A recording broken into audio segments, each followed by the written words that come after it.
What's the meaning of bawd?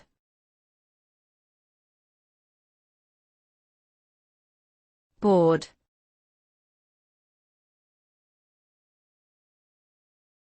Bawd.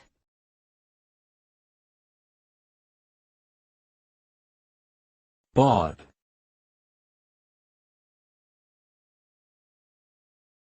Bawd.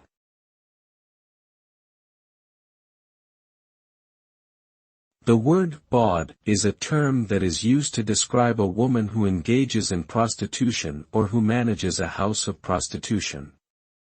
The term is often used in a derogatory manner to imply that the woman is immoral or promiscuous. In some cases, the word bawd can also be used to describe a man who acts as a pimp for female prostitutes.